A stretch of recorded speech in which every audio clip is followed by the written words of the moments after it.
One of the characteristics of Americans has long been a mindset to pull yourself up by your bootstraps. And while this is meant for individuals, I think in many of the challenges that our country has faced over the length of our country, we might say the same thing about our country as well.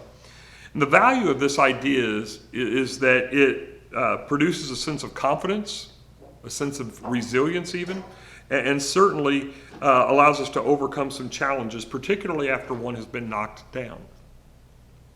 The negative of the idea is that it can lead to an idea of self-sufficiency. Well, as a pastor said to me in a recent interview for my podcast, he said, independence is the word that best represents America. He meant that in both the positive and in the negative connotations. Yes, we do need to learn to be independent. We need to learn to be self-sufficient.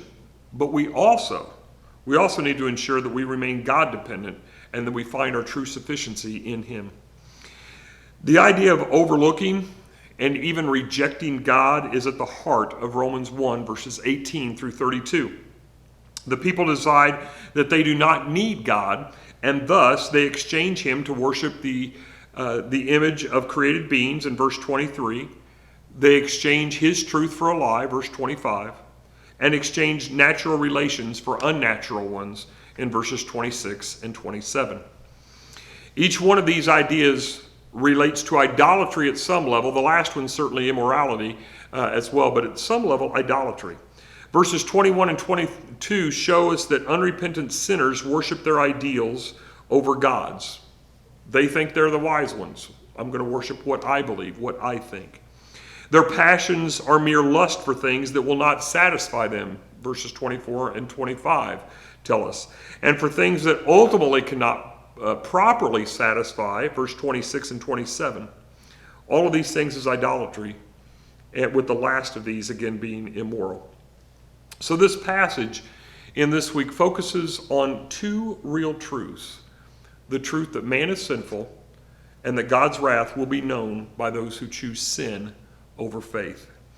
These truths are not unique to the Romans, nor are they unique to the letter of Romans. We find the nature of sin and or its effects in most every chapter of the Bible.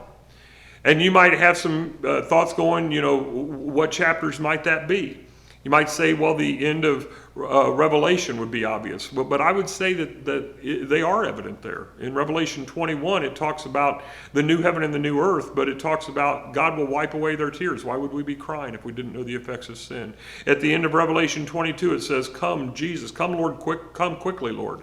Why would there be an appeal for coming quickly if there was not known sin? So I think really probably the only two chapters that are completely void of sin are Genesis 1 and Genesis 2. Every other chapter in the Bible, we can probably find some element of the nature of sin being true. So the elements of truth that man's sin and God's wrath are evident in the New Testament is so obvious, but they are also evident in the Old Testament. In fact, in the Old Testament, we see the same idea of God handing over the people, just as we see in Romans 1, 18 through 32. For instance, the Israelites were handed over to various kings of other countries during the time of the judges until they cried out for salvation. He handed over the northern kingdom of Assyria after repeated warnings. He handed over the southern kingdom to Babylon after the people failed to listen to the prophets. So again, God gave many opportunities for people to turn, but they chose not to do so. And Paul is fulfilling a similar role to that of a prophet, sharing that God will hand over the people, this time based upon their desires, that is, their sins. If they want to worship animals, in verse 23, he will allow it. If they want to believe the lie, they will lose touch with the truth, really the truth of Jesus. If they want to commit immoral sexual acts, they will reap what they sow. That is what Paul is saying in these verses. Ultimately, these people exchanged God for something less. Therefore, as verse 28 says, God exchanged the soundness of their mind for something less. This debased mind does not change their faculty to think. It is their ability to judge rightly. It is their ability to make godly, moral decisions. In other words, sinners who choose this path may be highly intelligent. They may be highly intellectual, but they eventually lose all their ability to make moral judgments that would be pleasing to God.